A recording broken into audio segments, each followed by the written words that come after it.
Hello dear students, how are you? I hope you all are very good. Today I am going to teach chapter 7 of class 5th. The name of this chapter is air and water. Air and water हमारे लिए बहुत ही ज़्यादा ज़रूरी है क्योंकि बिना air के हम ब्रीथिंग नहीं कर पाएंगे और बिना वाटर के हम लिव नहीं कर पाएंगे. ओके, तो अब देखते हैं इसमें कि किस तरीके से और भी कैसे क्या क्या यूजेस हैं फिलहाल एयर के, इसमें हम पढ़ते हैं.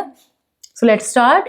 We all know that air is all around us. Although we cannot see it, we can surely feel it when the wind blows. We can notice the movement of leaves and branches of trees. हमें पता है हमारे चारों तरफ air है लेकिन हम इसको देख नहीं सकते. But we can feel. हम इसको फील कर सकते हैं कब? जब हवा चलती है, पत्ते हिलते हैं, कोई चीज़ लहराती है, हिलती डुलती है, तब हम देख सकते हैं, हम महसूस कर सकते हैं कि विंड है, एयर है. ठीक है. The cloths hanging on a cloth line flutter when air passes through them.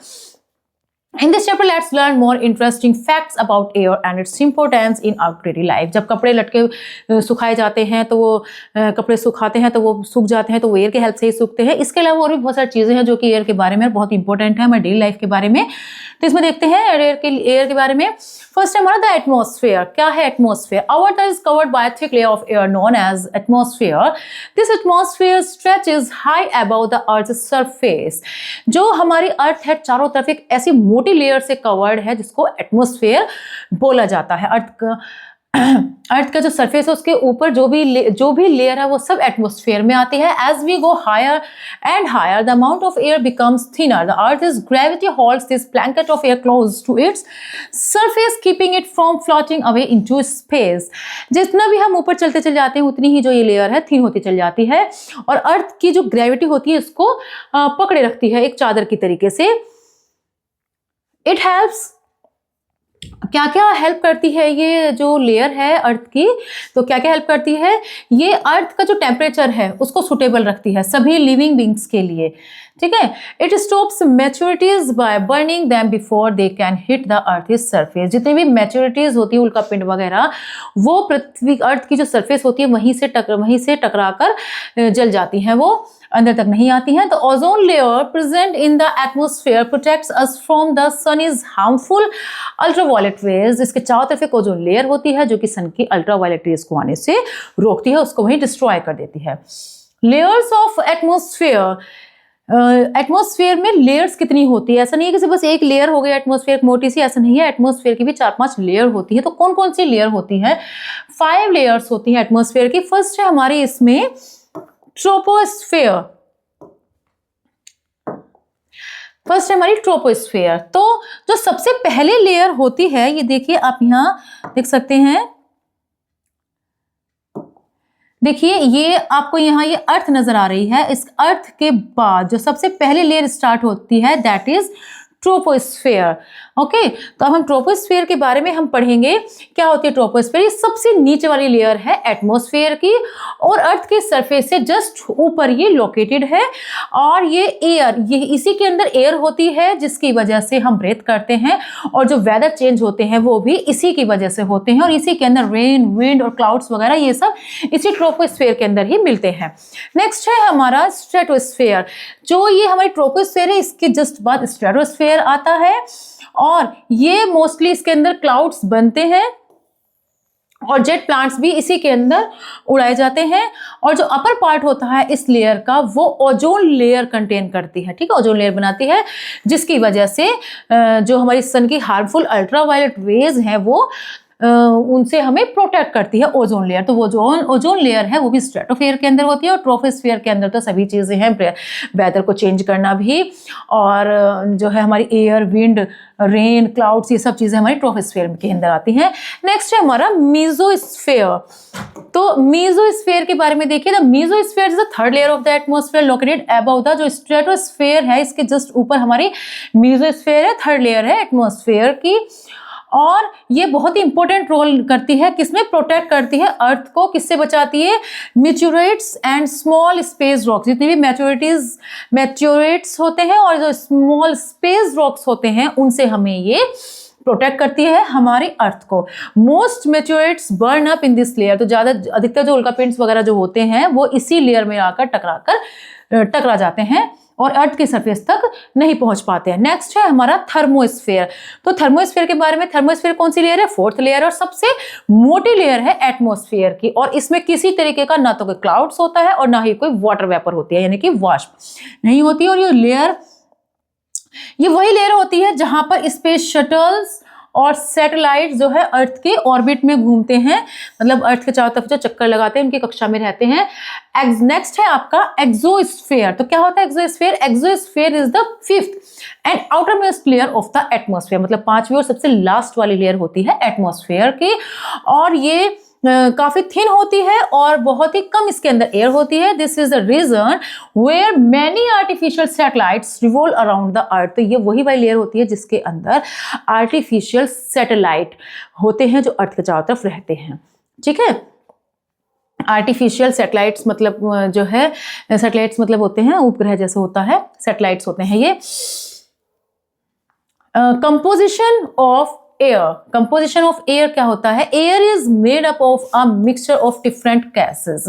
Air भी सिर्फ ये नहीं होता कि सिर्फ एयर हो जाती है, तो इसके अंदर भी कंपोजिशन होता है, मतलब बहुत सारी और भी चीजें इसके अंदर मिली हुई होती है, जैसे कि 78% इसके अंदर नाइट्रोजन होती है और 21% इसके अंदर ऑक्सीजन होती है। बाकी जो 1% होती है, बाकी वो सारी अदर गैसेज होती है, जैसे कि नियॉन, आर्गन, हीलियम और आपका कार्बन डाइऑक्साइड, बाकी सारी गैसेज होती हैं। तो इस तरीके से हमारी ये एयर बनती है। और एयर के अंदर जो वाटर वेपर और कुछ डस्ट भी इसके अंदर, डस्ट पार्टिकल्स भी इसके अंदर एयर के अंदर होते हैं। अब हम पढ़ते हैं गैसेस के बारे में, जैसे कि ऑक्सीजन है। तो ऑक्सीजन हमारे लिए ब्रीथ करने के लिए बहुत ही ज़्यादा ज़रूरी है, और हमें स्टे लिव यानी कि जिंदा रहने के लिए और सांस लेने के लिए हमें ऑक्सीजन की नीड है। और ऑक्सीजन भी सिर्फ इतना ही नहीं, किसी भी चीज़ को जलने में हेल्प करने के लिए भी ऑक्सीजन की नीड है। बिना इसके हम किसी भी चीज़ को जला नहीं सकते हैं। नेक्स्ट है हमारा नाइट्रोजन। तो नाइट्रोजन को हम डायरेक्ट नहीं लेते हैं, नाइट्रोजन को हम किसी के थ्रू लेते हैं, जैसे कि प्लांट्स होते हैं वो सोइल की हेल्प से, या किसी जो सोयल होते हैं, जो कुछ बैक्टीरिया वगैरह होते हैं और जो प्रोटीन वगैरह होता है, उनकी हेल्प से हम नाइट्रोजन को अपनी बॉडी के अंदर लेते हैं। बहुत कम नीड होती है नाइट्रोजन की, लेकिन हमें इसकी ज़रूरत होती है क्योंकि प्रोटीन जो होती है उसके अंदर नाइट्रोजन होती है, तो उसकी हेल्प से हम नाइट्रोजन अपनी बॉडी के अंदर ले लेते हैं। नेक्स्ट है हमारा कार्बन डाइऑक्साइड। कार्बन डाइऑक्साइड की ग्रीन प्लांट्स को कार्बन डाइऑक्साइड की नीड होती है, क्योंकि बिना कार्बन डाइऑक्साइड के ग्रीन प्लांट्स खाना नहीं बना सकते हैं, और जब तक ग्रीन प्लांट्स खाना नहीं बनाएंगे हम लोग भी खाना हमें भी प्रोवाइड नहीं होगा। ठीक है, इसलिए carbon dioxide is also important for us. इसके अलावा ये जो गैस होती है कार्बन डाइऑक्साइड, ये फायर एक्सटिंग्विशर्स में हेल्प करती है, यानी कि जब आग लग जाती है तो उसको बुझाने में कार्बन डाइऑक्साइड का ही यूज किया जाता है। नेक्स्ट है हमारा वाटर वेपर। तो water vapour is formed when water from oceans, seas, river and lakes evaporates into the air। जब वाटर वेपर क्या होती हैं, ये कब बनती हैं? जब जो रिवर होती है, सी होती है, लेक्स होती है, यहाँ से जब वाटर की वेपर्स बनकर एयर के अंदर चली जाती हैं। तो the presence of water vapour in the atmosphere. तो जो वाटर वेपर्स के प्रेजेंस को ही, एटमॉस्फेयर में जब वाटर वेपर प्रेजेंस होता है तभी वेदर चेंजेस होते हैं, यानी कि वाटर वेपर की वजह से ही वेदर चेंज होते हैं। When it cools, और जब ये ठंडी हो जाती है तो ये कंडेंसेस हो जाती है, मतलब ये जम जाती है, और फिर वो जमने के बाद क्या हो जाता है, क्लाउड्स बन जाते हैं, रेन होती है, फॉग होते हैं, और इन्हीं से ही फिर वो स्नो बनते हैं, यानी कि बर्फ बनती है। तो वाटर वेपर की जो अमाउंट होती है एयर के अंदर, जितना अमाउंट वाटर वेपर का होता है एयर के अंदर, दैट्स कॉल्ड ह्यूमिडिटी। उसको ह्यूमिडिटी होती है, और इसका एक लिमिट भी होती है, कम ह्यूमिडिटी या हाई ह्यूमिडिटी। ठीक है, जब बहुत ज़्यादा वाटर वेपर होगा तब एयर को बहुत ही ज़्यादा ह्यूमिडिटी में कहा जाएगा, मतलब बहुत ज्यादा पानी पानी सा रहेगा। ये हमें बहुत अच्छा फील नहीं कराती है, और इससे हमें हॉट हॉट सा फील होता है, अनकंफर्टेबल होता है, क्योंकि जो स्वीट होता है, हमारा पसीना जो होता है वो इवेपोरेट आसानी से नहीं होता, वो चिपचिप सा रहता है, वो निकलता नहीं है, इवेपोरेट नहीं होता है। और when there is little water vapour the air is said to, और जब बहुत ही कम वाटर वेपर होता है तब उसको लो ह्यूमिडिटी में कहा जाता है, यानी कि बहुत कम ह्यूमिडिटी है, तब चारों तरफ ड्राइनेस सी हुई रहती है। ठीक है, नेक्स्ट है हमारा प्रॉपर्टीज ऑफ एयर। एयर के क्या क्या प्रॉपर्टीज है, मतलब और भी क्या क्या इसके कैरेक्टर है, गुण है इसके, तो इसके बारे में हम देखते हैं। ये बहुत सारी प्रॉपर्टी रखती है, जैसे कि फर्स्ट आपका एयर ऑक्यूपाइज स्पेस, एयर जगह भी घेरती है। जगह कैसे घेरती है? Apparatus requires. हम एक एक्सपेरिमेंट करते हैं, इसमें देखिए हमें क्या क्या रिक्वायर्ड है एपरेटस की। तो हमें ग्लास चाहिए, बाउल ऑफ वाटर चाहिए और कॉटन वूल चाहिए। तो अब इसमें फर्स्ट स्टेप में हम क्या करेंगे, एक ग्लास के अंदर हम कॉटन ले लेते हैं और उस कॉटन को हम डायरेक्ट उस कॉटन को का जो ग्लास रहेगा उसको डायरेक्ट हम डिप कर देंगे वाटर के अंदर। फिर नेक्स्ट स्टेप हम क्या करते हैं, डिप करने के बाद हम इसको ऑब्जर्व करेंगे, ठीक है, ऑब्जर्व हम बाद में करेंगे। फिर एक और स्टेप हम करते हैं, यही कॉटन वाला जो ग्लास है उसको थोड़ा तिरछा करके तब हम इसको करते हैं, तो इसमें से बबल्स निकलते हैं। तो फर्स्ट वाले में हम जब ऑब्जर्व करेंगे तो फर्स्ट वाले में क्या होगा, ये कॉटन गीली नहीं होगी। क्यों नहीं होगी? क्योंकि इसके अंदर एयर ने स्पेस घेरा हुआ है, तो एयर वाटर वहां तक नहीं पहुंच पाया क्योंकि एयर ने स्पेस घेरा हुआ है। और सेकंड वाले में तिरछा करने से एयर धीरे धीरे करके निकली है और तब वाटर अंदर गया है, तो जिस वजह से कॉटन गीली हुई है। तो इसका मतलब इससे पता चलता है कि एयर ऑक्यूपाइज स्पेस। नेक्स्ट है हमारा air has mass, air mass भी रखता है। इसमें हम क्या करेंगे, एक स्टिक लेंगे, 2 बलून लेंगे, दोनों बलून को फुला देते हैं और उसको बिल्कुल इक्वल उसको नापते हैं। नापने पर दोनों इक्वल है, बलून हमारे यहाँ पर देखिए इक्वल है। फिर हम क्या करेंगे, एक में पिंच कर देते हैं, इसका मतलब इसकी गैस निकालते हैं। गैस निकालने के बाद एक ऊपर नीचे हमारे ये बलून देखिए ये ऊपर नीचे हमारे हो जाते हैं। तो इसका मतलब एयर हैज मास ऑल्सो, यानी कि एयर वजन भी रहता है, द्रव्यमान भी है, मास भी है इसके अंदर, ठीक है। Air is required for burning, air को जलने के लिए एयर की भी रिक्वायर्ड होती है। इसके लिए हम क्या करेंगे, एक कैंडल लेंगे, उसको जलाएंगे, जलाने के बाद उसको टेबल पर रखिए। उसके बाद क्या करते हैं, एक ग्लास उसके ऊपर कवर कर दीजिए, ठीक है। जैसे कैंडल लिया हमने, उसके ऊपर ग्लास उसके ऊपर रख दिया। थोड़ी देर बाद ये कैंडल जलनी बंद हो जाएगी। तो क्यों बंद हो गई जलनी? क्योंकि जब तक इस ग्लास के अंदर एयर थी और उसने कैंडल ने यूज करी तब तक वो हमारी कैंडल जल रही है, और जब वो एयर इसके अंदर से खत्म हो गई तो हमारी जो कैंडल थी वो भी जलनी बंद हो गई। इससे पता चलता है कि this shows that candle needs, मतलब कैंडल को किसकी नीड्स है, एयर की नीड है बर्न करने के लिए, ठीक है। Air exerts pressure, air pressure भी डालती है। तो इसके लिए देखिए एक पानी का भरा हुआ ग्लास लीजिए। पानी का भरा हुआ ग्लास लेने के बाद एक जो इसका ये कार्डबोर्ड है, इसको बिल्कुल जैसे ये ग्लास हुआ, इसको एकदम ऐसे बिल्कुल टाइटली इसको रख दीजिए। ग्लास को रखा, उसके ऊपर आपने ये ग्लास है, suppose this is the glass और दिस इज क्या है, कार्डबोर्ड है ना। पानी से भरा हुआ ग्लास है, इसको ऐसे करा, प्रेस करा अच्छे से, बहुत टाइटली इसको प्रेस करा और एकदम से आपने ऐसे करा करने के बाद आपने धीरे से इस कार्डबोर्ड को हटा दिया। हटाने के बाद आप क्या देखेंगे, वाटर इसके अंदर से नहीं निकला, ठीक है। वाटर इसके अंदर से नहीं निकला, तो इसके बाद इसका मतलब क्या है कि इसके अंदर ये एयर ने जो है इसको प्रेस करा हुआ है, एयर ने इसको प्रेस करा हुआ है। और फिर जब अगर आप इसको तिरछा कर देंगे तो धीरे धीरे उसके अंदर से एयर निकल जाएगी, तो फिर इसके अंदर से वाटर निकलना शुरू हो जाएगा, ठीक है। तो इसका मतलब we observe that the cardboard stage in place and does not fall, है ना। कार्डबोर्ड प्लेस से हटाते हैं और वो तब भी गिरता नहीं है। मतलब अगर कार्डबोर्ड को ना भी हटाएं, मतलब उसको हटाएं तब भी, जैसे ग्लास लिया, कार्डबोर्ड लिया पानी से भरा हुआ, और पहले तो इसको टाइटली इसको ऐसे लगा दिया। लगाने के बाद फिर आप उसको कार्डबोर्ड को धीरे से अपना हाथ हटा लीजिए और कार्डबोर्ड वहीं का वहीं ऐसे ही चिपका हुआ रह जाएगा। क्यों? क्योंकि वो उस पर प्रेस डाल रही है, उस पर दबाव डाल रही है एयर उस कार्डबोर्ड पर, तो वो उसको हटने नहीं दे रही है, इसलिए ऐसा हुआ है, ठीक है। ऐसे ही जो टायर्स वगैरह होते हैं, जो साइकिल वगैरह के टायर होते हैं, पहले जो साइकिल चला करती थी उसमें टायर्स नहीं होते थे और उसको चलाने में बहुत प्रॉब्लम होती थी। फिर एक साइंटिस्ट थे, उन्होंने टायर में हवा भरी और उसको साइकिल के अंदर लगाया, तो तब वो इजीली चलनी शुरू हो गई। Water is as important for life as air, water भी इतना ही इंपॉर्टेंट है जितनी कि हमारे लिए एयर है। Many of our daily activities such as cooking, cleaning, मतलब डेली एक्टिविटीज में भी, जैसे खाना बनाना, नहाना, कपड़े धोना, पौधों को पानी देना, फर्श वगैरह साफ करने, बहुत सारी चीज़ों में, पीने में भी, खाना बनाने में भी, हर चीज़ में वाटर बहुत ज़रूरी है। बिना वाटर के हम कुछ भी नहीं कर सकते हैं। और water can be pure and impure depending on it's source, हम कैसा वाटर ले रहे हैं, प्योर ले रहे हैं या इम्प्योर ले रहे हैं, ये हमारा डिपेंड करता है सोर्स पर कि हमें कहाँ से वो वाटर मिल रहा है। जो रेन वाटर का जो होता है, रेन वाटर हमारा सबसे प्योरेस्ट वाटर होता है, लेकिन ये इम्प्योर कब होता है, जब इसके अंदर डस्ट और डर्ट और जर्म्स इसके अंदर मिल जाते हैं तब ये इम्प्योर हो जाता है। इसलिए वाटर को भी हमें प्योर मतलब साफ करके उसको पीना चाहिए और हर एक को क्लीन और सेफ वाटर ही हमें पीना चाहिए, तभी हम स्टे रह सकते हैं और हेल्दी रह सकते हैं। ओके, हेल्दी स्टे हेल्दी तभी हम रह सकते हैं। वाटर में अगर इम्प्योरिटीज है तो क्या होता है, substances that make water unsafe और अनफिट फॉर यूज और कॉल्ड इम्प्योरिटीज। जब वाटर के अंदर कुछ भी अनसेफ रहता है या अनफिट रहता है और तो उसे इम्प्योरिटीज कहा जाता है। कुछ भी मतलब उसके अंदर कुछ मिला हुआ हो तो इम्प्योरिटीज होती है वो वाटर की। इम्प्योरिटीज 2 टाइप्स की होती है, एक होती है सोल्यूबल इम्प्योरिटीज, एक होती है इनसोल्यूबल इम्प्योरिटीज। सोल्यूबल इम्प्योरिटीज उसको बोलते हैं जब वाटर के अंदर वो डिसॉल्व होती है, मतलब घुली हुई होती है, दिखाई नहीं देती है। और इनसोल्यूबल इम्प्योरिटीज उसको बोलते हैं जब वाटर के अंदर वो दिखाई देती है।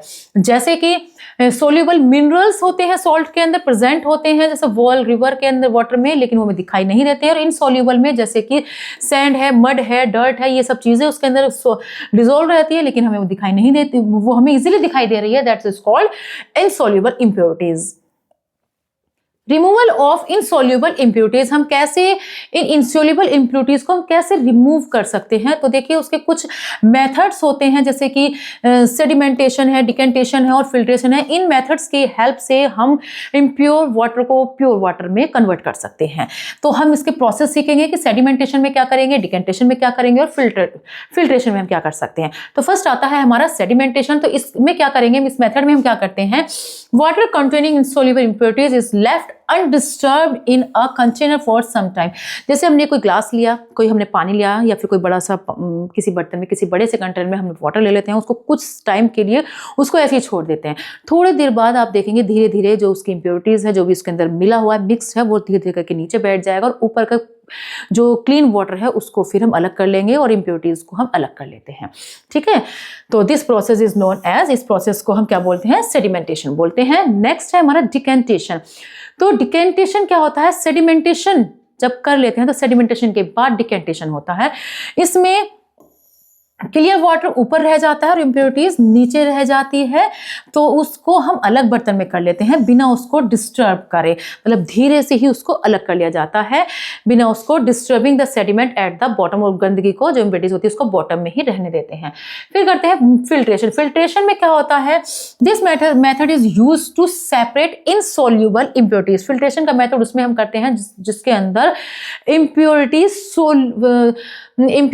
उसके अंदर इनसोल्यूबल इम्प्योरिटीज में इस सेपरेशन का जो सेपरेट इनसोल्यूबल इम्प्योरिटीज हैं उसमें जैसे कि सैंड वगैरह रहता है, वाटर के अंदर मिक्स रहता है, तो उसमें फिल्ट्रेशन वाली मेथड का यूज करते हैं। तो इसके लिए हम क्या करते हैं, फिल्टर पेपर लेते हैं। फिल्टर पेपर में हम क्या करते हैं, जो वाटर के अंदर जो सैंड वगैरह मिक्स हुए रहते हैं उसको एक कोन, फिल्टर पेपर से कोन बना लेते हैं और उसमें उसको छान लेते हैं। छानने से क्या होते हैं, जो इम्प्योरिटीज वाटर के फिल्टर पेपर से गुजरकर नहीं जा सकती वो फिल्टर पेपर के ऊपर रह जाती है और प्योर वाटर हमारा फिल्टर पेपर से छनकर अंदर नीचे चला जाता है। ठीक है, तो इस तरीके से जो क्लियर वाटर होता है वो फिल्टर पेपर से पासेज हो जाता है, गुजर जाता है और इस तरीके से हम कंटेनर में उसको कलेक्ट कर लेते हैं। तो इस प्रोसेस को फिल्ट्रेट बोलते हैं। This process of cleaning water is जो, तो इस तरीके से साफ हुए पानी का जो प्रोसेस है, इस प्रोसेस को हम फिल्ट्रेशन बोलते हैं। ठीक है, पानी को फिल्टर करना, जब वाटर के अंदर से इनसोल्यूबल इम्प्योरिटी को निकाल लेते हैं तो वो हुआ हमारा फिल्ट्रेट और इस प्रोसेस को बोलते हैं फिल्ट्रेशन। ठीक है, रिमूवल ऑफ सोल्यूबल इम्प्योरिटीज। अब हम कौन सी किस चीज को हम अलग करेंगे, जो कि ऑलरेडी वाटर के अंदर डिसॉल्व है, यानी कि मिक्स करी हुई है, जो कि हमें दिखाई नहीं देगी लेकिन उसके अंदर इम्प्योरिटी है। तो उसको हम किस मेथड से हम कर सकते हैं, तो उसको हम इवेपोरेशन से हम उसको क्लीन कर सकते हैं। इवेपोरेशन में क्या होगा, इस मेथड में इम्प्योर वाटर को हम गर्म करते हैं जब तक कि सारा वाटर वेपर में ना कन्वर्ट हो जाए और लिविंग द इम्प्योरिटीज बिहाइंड। और लास्ट में क्या रहेगी, इम्प्योरिटीज रह जाती है, जो भी गंदगी, जैसे सॉल्ट के फॉर्म में आप देख सकते हैं उसको वाटर सारा चला जाता है और जो सॉल्ट होता है वाटर के अंदर का वो नीचे रह जाता है। तो इस प्रोसेस को, तो the process of changing a liquid into vapour है ना। तो जब लिक्विड है वाटर लिक्विड से जब वो वाटर कन्वर्ट हो रहा है वेपर के अंदर, तो इस प्रोसेस को, और वो कब कन्वर्ट हो रहा है, हीटिंग करने पर, गर्म करने पर, तो इस प्रोसेस को क्या कहा जाता है, इवेपोरेशन इसको कहा जाता है। नेक्स्ट है हमारा डिस्टिलेशन। डिस्टिलेशन में क्या होता है, in evaporation only the impurities remain while the water is lost as vapour. देखो इवेपोरेशन में क्या होता है, जब तक कि वाटर वेपर में कन्वर्ट नहीं हो जाता पूरी तरीके से और पूरा वाटर लॉस नहीं हो जाता वेपर की फॉर्म में, तो इसको बोला जाता है evaporation. However in distillation both pure water and impurities can be separated. जबकि डिस्टिलेशन में क्या होता है, प्योर वाटर और इम्प्योरिटीज को भी अलग अलग किया जा सकता है। इस प्रोसेस में क्या करेंगे, impure water is heated in A flask. एक फ्लास्क के अंदर हम इम्प्योर वाटर को क्या करेंगे, गर्म करेंगे। एक फ्लास्क ले लेते हैं और उसमें उसे गर्म कर रहे हैं इम्प्योर वाटर को। जब वो बॉयल हो जाता है तो बॉयल किस में टर्न हो जाता है, स्टीम में, एक भाप में कन्वर्ट हो जाता है और इम्प्योरिटीज रह जाती हैं। ठीक है, तो ये जो स्टीम होती है फिर हम इसको एक कंडेंसर में उसको इकट्ठा कर लेते हैं किसी बर्तन में, उसको फिर हम उसको कंडेंसर में उसको पास करते हैं और जब ये ठंडी हो जाती है तब ये प्योर वाटर में कन्वर्ट हो जाता है। ठीक है, उस जो हमारी वेपर बनी है उसको इकट्ठा कर लिया किसमें, फिर जब वो ठंडी हुई तो फिर वो उसको क्या करते हैं, जब तक वो ठंडा होता है प्योर वाटर में कन्वर्ट हो जाता है। ठंडा होने के बाद तो इस प्योर वाटर को कलेक्ट कर लेते हैं एक सेपरेट फ्लास्क के अंदर। ठीक है, अब जब प्योर वाटर मिल गया तो हमने उसको फ्लास्क में कर लिया है, सेपरेट फ्लास्क में उसको कलेक्ट कर लिया है।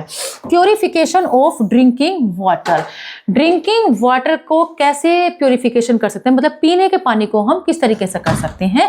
तो जो इम्प्योर वाटर होता है उसके कई रीजन होते हैं। इम्प्योर वाटर को लेने से हमें बहुत सारी बीमारी हो जाती है और हम अनसेफ होते हैं, जिस पीने के लिए भी हम अनसेफ रहते हैं। इसलिए हमें इस तरीके के इम्प्योर वाटर को हमें नहीं पीना चाहिए और हमेशा हमें क्लीन वाटर को ही हमें लेना चाहिए। We can make water safe for drinking by using the following methods. कुछ मेथड्स है जिसकी वजह से हम उस पीने के पानी को हम प्योर कर सकते हैं, साफ कर सकते हैं। जैसे कि फर्स्ट है हमारा बॉइलिंग। तो देखिए बॉइलिंग में क्या होता है, हम कुछ मिनट के लिए वाटर को 15 से 20 मिनट के लिए बस तब तक गर्म करते हैं जब तक कि जो उसके अंदर प्रेजेंट है हार्मफुल जर्म्स जब तक कि वो किल नहीं हो जाते हैं, मर नहीं जाते हैं, तब तक हम उसको गर्म करते हैं और उसके बाद इसको ठंडा करते हैं और फिर फिल्टर कर लेते हैं, मतलब छान लेते हैं और फिर हमें साफ पानी को हम एक कंटेनर में रख लेते हैं। ठीक है, नेक्स्ट है हमारा क्लोरीनेशन। एक स्मॉल अमाउंट, बहुत ही थोड़े अमाउंट में हम क्लोरीन को अगर वाटर के अंदर डाल देते हैं तो उसके अंदर जो एड रहते हैं, जो जर्म्स रहते हैं वो मर जाते हैं और फिर हम उसको फिर हमारे लिए वो सेफ हो जाता है पीने के लिए। तो इस तरीके से भी हम क्लोरीनेशन कहते हैं इस प्रोसेस को। तो क्लोरीनेशन करके भी हम पानी को पी सकते हैं साफ करके। वाटर प्योरीफाइज आजकल सबसे ज़्यादा जो चल रहा है, मॉडर्न वाटर प्योरीफाइज जो जिस तरीके के होते हैं ये भी वाटर को साफ कर देते हैं, है ना। तो they should be clean and maintain regularly to ensure safe and healthy drinking water. तो इसलिए हमें ये जो होते हैं ये रिमूव कर देते हैं जर्म्स को और इम्प्योरिटीज जो भी वाटर के अंदर होती है उनको रिमूव कर देते हैं और ये साफ शुद्ध होने चाहिए, उन्हें रेगुलर इनको मेंटेन करते रहना चाहिए जिससे कि हम सेफ रहें और हम जो पानी पीने का रहता है उससे हम हेल्दी बने रहें। तो इस तरीके से आपने देखा किस तरीके से एयर्स के अंदर क्या क्या इसके अंदर प्योरिटीज प्रॉपर्टीज एयर की क्या क्या होती हैं, वाटर के अंदर क्या क्या इम्प्योरिटीज होती हैं और उसको हम किस तरीके से साफ कर सकते हैं, कौन कौन से मेथड्स होते हैं, ये सब हमने इस चैप्टर में सीखा। I hope you have learn to this chapter very well. We will meet in next class. Goodbye, thank you.